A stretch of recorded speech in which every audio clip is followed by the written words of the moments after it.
नमस्कार, नमस्कारम, वड़कम। आज हम इस वीडियो में नॉर्थ और साउथ के बीच में जो लैंग्वेज की खट्टी नोकझोंक चल रही है उस पर बात करेंगे। शुरुआत करते हैं इस वीडियो से। इस वीडियो में साउथ के लोकल्स हिंदी नेम्स पर पेंट करते हुए दिख रहे होंगे और इंस्ट्रक्शन दे रहे हैं कि साउथ में सिर्फ इधर की लोकल लैंग्वेज ही यूज़ करी जानी चाहिए, हिंदी नहीं, क्योंकि उन्हें डर है कि नॉर्थ इंडियंस इन पर हिंदी इम्पोज करना चाहते हैं। बल्कि रियलिटी थोड़ी अलग है। अब देखा जाए तो जनरली हम नॉर्थ इंडियंस ही हैं जो साउथ इंडिया में लेवलहुड के लिए जाते हैं और अपने कंफर्ट के अकॉर्डिंग उनसे कन्वर्सेशन करने की कोशिश करते हैं और एक्सपेक्ट करते हैं कि वो भी अपने ही हमारे ही हिंदी लैंग्वेज में हमसे बात करें, और इवन ये भी एक्सपेक्ट करते हैं कि उन्हें एटलीस्ट हिंदी तो आनी ही चाहिए। मगर क्यों भाई, हम ये क्यों भूल जाते हैं कि वो अपने ही स्टेट में बैठकर हमारी लोकल लैंग्वेज में बात करने के लिए लायबल नहीं है। इसके पीछे भी एक रीज़न है। हम अपनी हिंदी लैंग्वेज से इस स्तर पर अटैच्ड हैं कि हमें लगता है कि हिंदी ही हमारी नेशनल लैंग्वेज है और एक्सपेक्ट करते हैं that every Indian should know it to prove their nationality. और जाहिर सी बात है कि ऐसा कुछ भी नहीं है। और even different languages, different culture, ये तो इंडिया की डाइवर्सिटी है, ये तो इंडिया की खासियत है। ये तो वेस्ट का कल्चर था ना कि एक जैसा दिखना है, एक जैसे कपड़े पहनने हैं, एक जैसा फेस्टिवल मनाना है। बाकी India was always rich for its diversity and we are proud of it.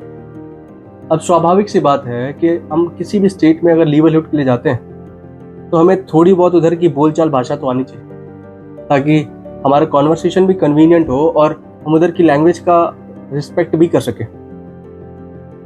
अब इसी कल्चर को प्रोटेक्ट करने के लिए हमारी गवर्नमेंट न्यू एजुकेशन पॉलिसी लाने की कोशिश कर रही है, जहाँ पे स्कूल एकेडमिक्स में से ही बच्चों को 3 लैंग्वेजेस पढ़ाए जाएंगे, जिसमें से एक होगा इंग्लिश, दूसरा होगा उस स्टेट का लोकल लैंग्वेज, और तीसरा होगा कोई भी ऑफिशियल लैंग्वेज। इन केस अगर यूपी की बात करते हैं तो यूपी में एक इंग्लिश लैंग्वेज पढ़ाई जाएगी, दूसरा इधर की लोकल लैंग्वेज हिंदी पढ़ाई जाएगी, और तीसरा कोई भी साउथ इंडियन लैंग्वेज, तमिल ले लीजिए।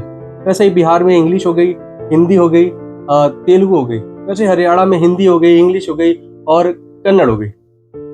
ठीक वैसे ही साउथ इंडिया में इनकेस अगर तमिलनाडु में है तो एक इंग्लिश हो गई, एक तमिल लैंग्वेज हो गई, दूसरी हो गई हिंदी। अगर कर्नाटका में है तो एक इंग्लिश हो गई, दूसरी कन्नड़ हो गई और तीसरी हो गई इनकेस बंगाली। अभी 3 लैंग्वेज का कॉन्सेप्ट कुछ नया नहीं है, बल्कि कॉन्सेप्ट 1948-49 में ही राधा कृष्णन कमीशन लेके आ गई थी। फिर इसका जिक्र होता है 1968 में, जब इंडिया के सारे स्टेट्स के चीफ मिनिस्टर से एक मीटिंग करते हैं और बात करते हैं कि एक 3 लैंग्वेज फॉर्मूला लेके आना चाहिए स्कूल एकेडमिक्स में बच्चों के। और ये मीटिंग एक हद तक सक्सेसफुल भी रहती है, क्योंकि जैसा एक्सपेक्टेड था कि south Indian as a 3rd language Hindi को रखेंगे, और जो कि उन्होंने रखा भी स्टार्टिंग में कुछ दिन तक, और नॉर्थ इंडियंस किसी साउथ इंडियन लैंग्वेज को रखेंगे अपने 3rd लैंग्वेज में, जो कि ऐसा हो पाया नहीं। नॉर्थ इंडियंस एक ऑल्टरनेटिव लेके आ गए संस्कृत का, और संस्कृत पढ़ाने लगे अपने करिकुलम में एज देयर 3rd लैंग्वेज। आपको याद होगा कि क्लास 4 से लेके क्लास 8 तक में हमें संस्कृत पढ़ाई जाती थी हमारे स्कूल्स में,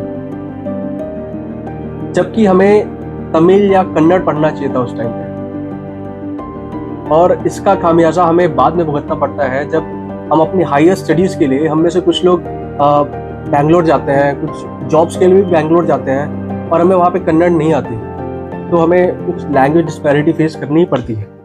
खैर कोई नहीं, जो गुजरा उसे यादों में रहने दे, जो आया उसे खुल के जीने दे, गमों के सलीब से बाहर निकल, माफ़ करके मोहब्बत का बीज बोने दे।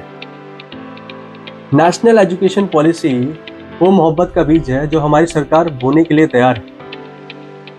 पर अब क्या हमें फिर से संस्कृत जैसा कोई शॉर्टकट अपना लेना चाहिए, या फिर पूरे मन से साउथ इंडियन लैंग्वेजेस को अपने करिकुलम में ऐड करके उन्हें रिस्पेक्ट देनी चाहिए? खुद विचार कीजिएगा।